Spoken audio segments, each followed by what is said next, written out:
Good afternoon, Mr. Flores. How are you doing Hello, today? hello. I want to welcome you to the inaugural Band Nerds Anonymous online session.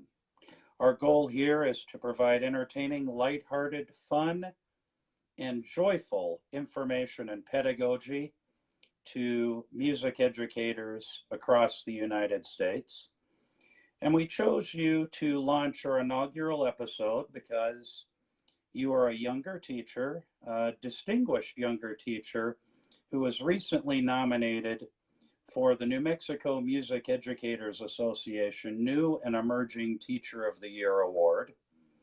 Before we get into the details of your life, I would like you to answer one of the central questions posed here at Band Nerds Anonymous, and that is, what is the craziest thing you've ever done in the name of band? Well, I guess it was deciding to be a band director. I'm getting a little feedback on the iPad, so it's a little tough to see what's. You're coming through very clearly here. Okay, good deal. Well, like I said, the craziest thing I've ever decided to do in the name of band director. Long hours, meet with little people every day. Football games, all the good stuff. A story comes to mind. My first year of teaching, we had a 7-hour bus ride to Buff Stadium in Canyon, Texas. We arrived about 10 minutes before performing the school song and the fight song as the team exits the tunnel. Very stressful, very stressful. Well, we arrived in time to play. The first half of the game went well. Band was performing nice and strong. About 4 minutes before the performance, my bass one comes to me and says, "Mr. Flores, I split my bass head. What can we do?" I sat there and said, "Well, we have about 4 minutes before our performance." So I took off in a dead sprint back to the trailer, grabbed the bass head, grabbed my tools, sprint back. As the band was lined up, I'm replacing a drum head and tuning in a crazy amount of time. There was so much pressure from the percussion section, from the other directors. We were ready to rock and roll, and this happened. I nervously changed it out, and the performance was fine. It was then when I learned to carry all my supplies on me at all times. Everything from music, it's ready, drum heads ready, everything. So it taught you some real life lessons, this journey we've all been on, that band journey, and prepared you for a situation like the corona pandemic here. Can you tell me what's happened to your hair, Joseph? I know I've noticed a change in you over this period. Well, let's see. Well, the story is my barber is closed, so I decided just to get rid of it. Yeah, I think that's really smart. It looks good on you. Thank you, sir. It allows me to see the full size of your brain, which is very large, and I've always suspected it was such. Why don't you tell us all a little bit about yourself, your background, and how you became the director here in Portales? Sure. Well, I'm originally from Lubbock, Texas. I'm a graduate of high school under the direction of Will Burks and Abby Crawford. After graduation, I attended South Plains College in Levelland. And I really joined band as an extracurricular to just have a little bit of fun. Band was something I've done forever. I was unsure what I wanted to do in life, so just kind of went through it. It wasn't until one day I was practicing some scales on the marimba. Al Gardner walks out of his office and says, "What are you doing?" I said, "Well, practicing." Huh. You know all your scales? So I played every single scale. You know all your rudiments? Played every single rudiment. He stopped me and looks at me and said, "Why aren't you a music major?" Dropped some courses, changed it the next semester, ready to go. After South Plains, I decided to transfer out to New Mexico. I had visited a few times before officially deciding to attend. I walked around campus and realized, man, this is a beautiful and peaceful and homely place. So I had made up my mind prior to meeting you, Mr. Cipher, and the music center there, and I auditioned a few weeks later, and next thing I know, I'm starting a new life in Portales, New Mexico. Amen to that. I'm so happy that you mentioned Mr. Gardner at South Plains College. He's really an incredible resource for percussionists throughout the region, and he certainly gave you stellar advice at a very Really formative moment. So I'd like to move on now to really the central focus of our discussion today.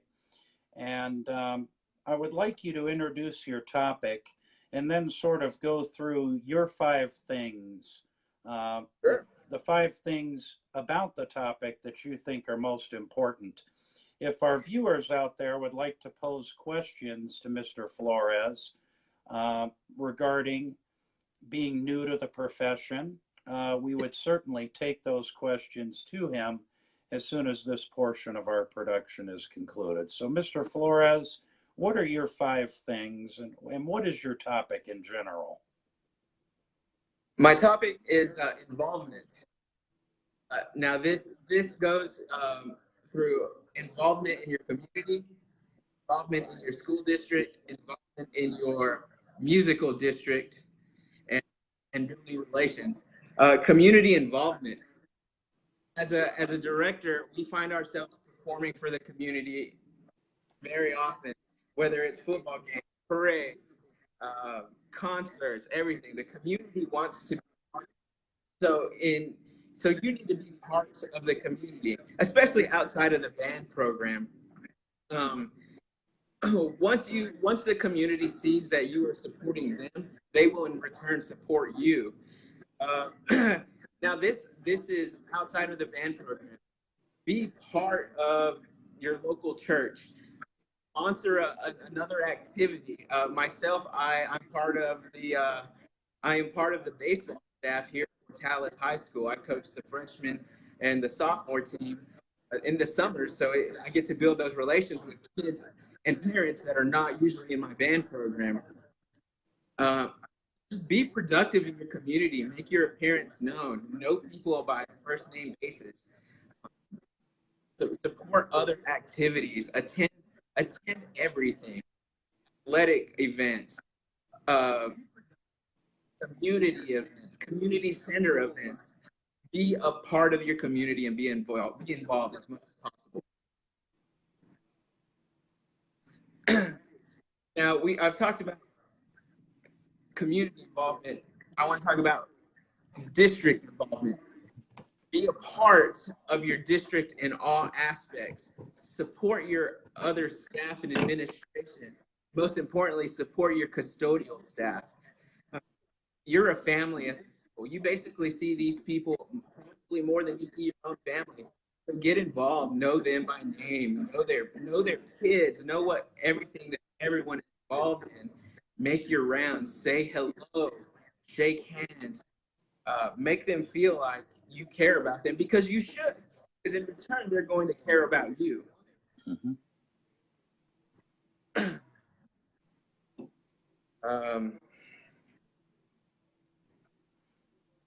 What would you say about your communication with parents? How has that gone here early in your career?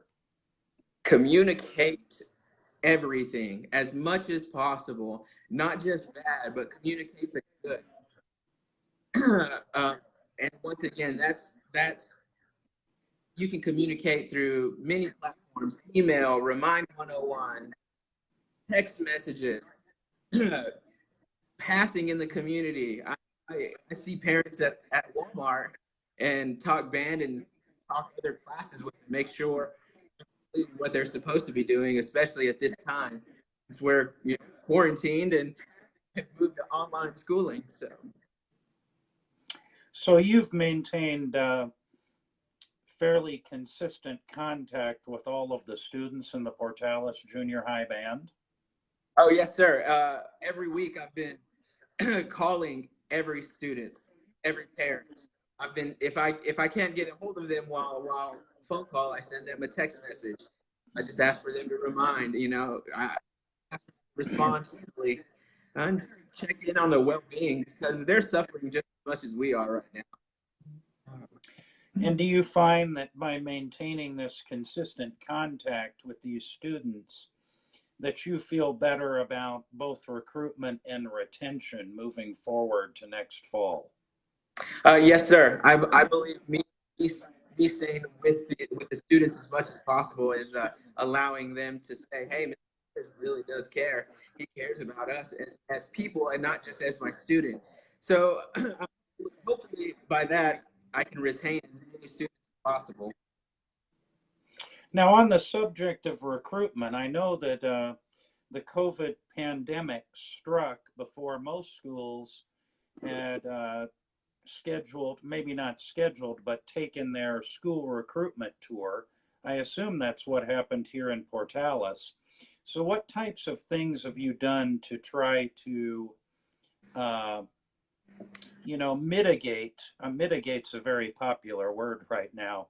What steps have you taken to mitigate what you feel might be enrollment disasters come the fall? Well, I like I said, I'm trying to keep my students involved. Weekly, I've been sending out band assignments, whether it's watching an orchestra, watching a band, watching your favorite musician, finding a piece of music that you want to play. Send me a little recording, play it together. You want new music? I will send you new music. I am pushing music onto these kids as much as possible. For instance, today I received a text message from a community member who sent a picture of a child playing snare drum out in the street because they're preparing for next year's auditions. So if I can keep them involved, I hope to keep my numbers up, keep attention high, and move forward. Well, I mean, that's one way to bring music to the community is have snare drummers go out into the middle of the street and, welcome in the end of the school year. I think that's great. And I know that you've done a great job disseminating music to people because I've seen it here in our own house with our son and trying to get them to focus on the future while living through this. I think you're exactly right in living here with two young children that generally they're very happy to be home, but definitely the social connections that they have at the school and the ensemble performances and rehearsals that we're all missing now have taken their toll on anyone involved in the band activity. Is there anything else in terms of getting involved in the community and in the profession that you would like to mention before we move on to the final portion of our program today? Oh, yes, sir. I've talked about supporting your community and supporting your school district, but most importantly, support your musical district. Be a part of every activity that is offered, whether it's honor band, solo and ensemble, marching contest, music performance assessment. Be a part. Attend your collegiate concerts. Attend Eastern concerts. Attend UNM concerts. NMSU concerts. Make your school present in the state. Make your school present in the district. Be a part of the team because without the team, you won't see the support from the musical administration. Now, I think, Joseph, the reason that a lot of folks, that younger teachers are perhaps reticent to become involved in service projects is they don't want to appear that they don't know anything or that they have no experience. So, even back a couple of years ago when you were just beginning, what are some ways that you became involved in, let's say, our NMMEA District 2 events?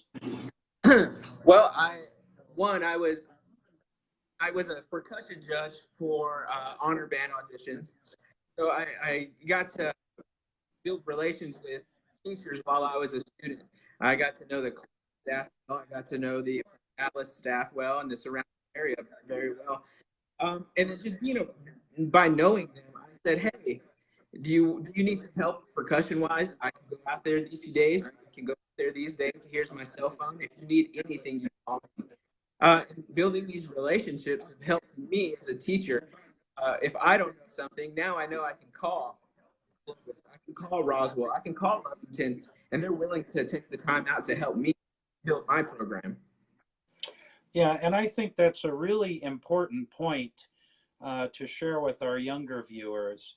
The older viewers and the people that have served in mentoring roles, they know what younger teachers are facing because they've observed a lot of younger teachers in their careers. They themselves were younger teachers.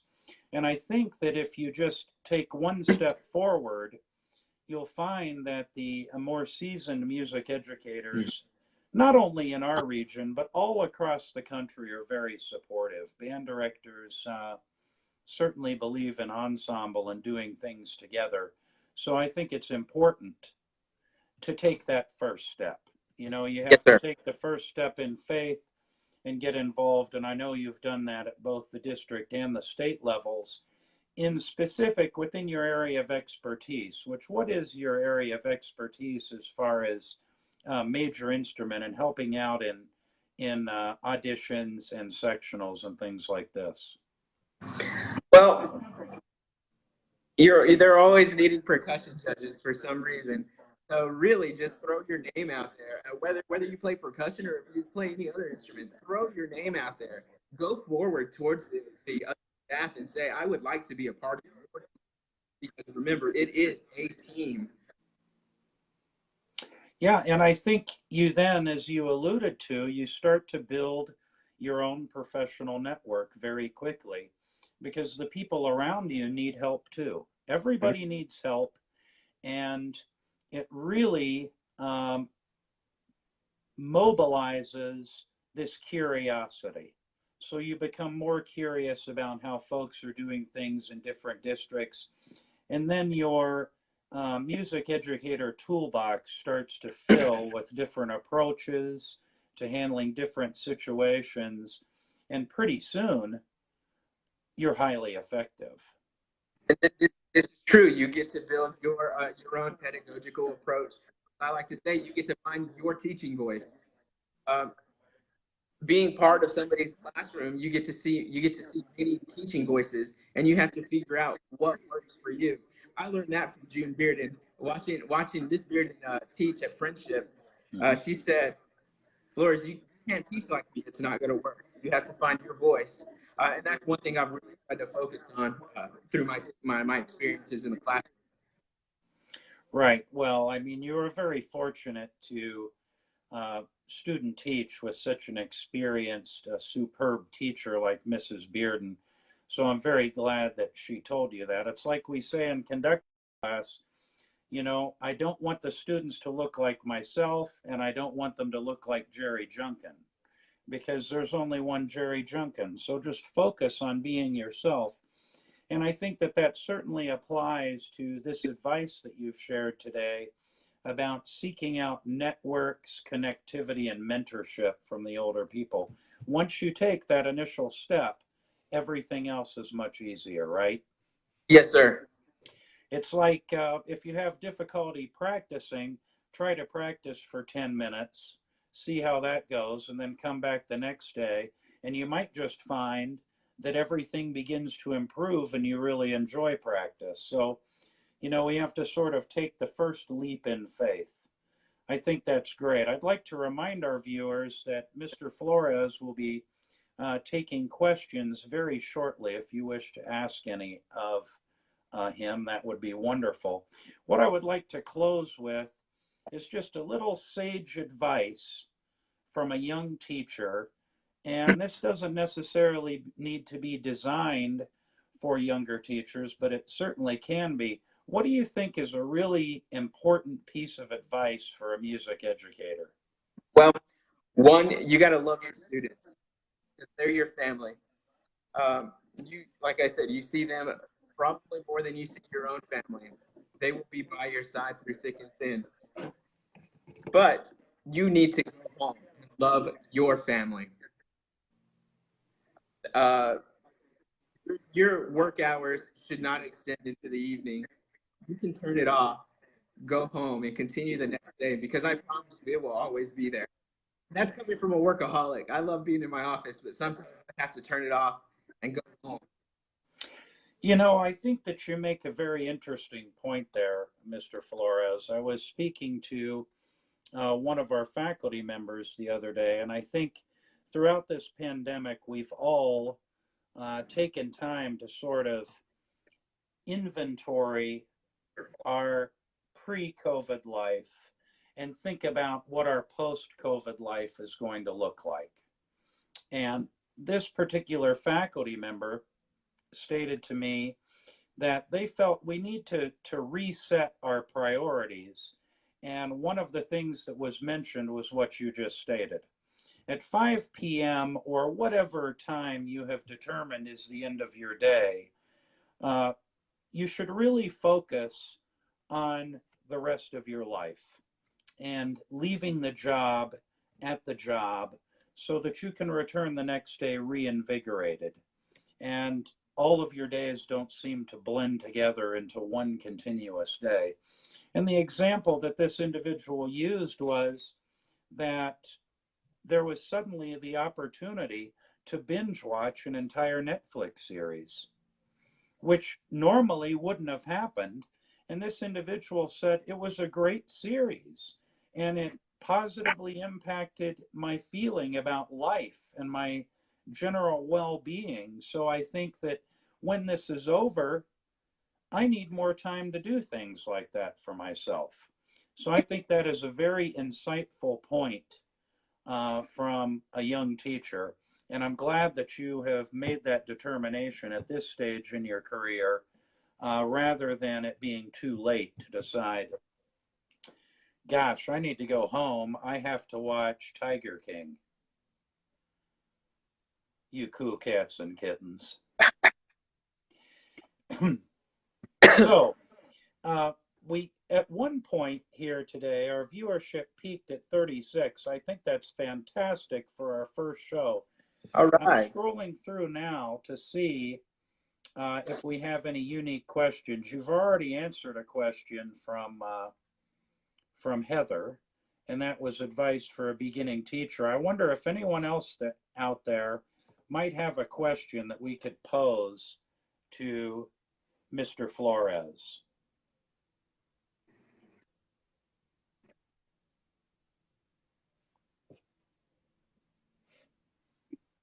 Okay, well, Mr. Flores, thank you again for joining us here at Band Nerds Anonymous. As you can tell, our studio is state of the art. We even have a ceiling fan.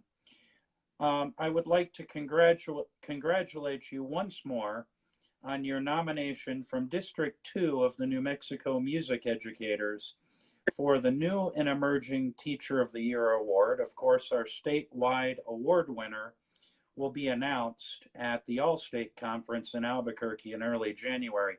Before we go, we have one question here from a very wise director in New Mexico. How do you keep up your own musicianship while teaching and focusing on your students' musicianship? That's fun. Well, sometimes you just have to pick music that you like to play.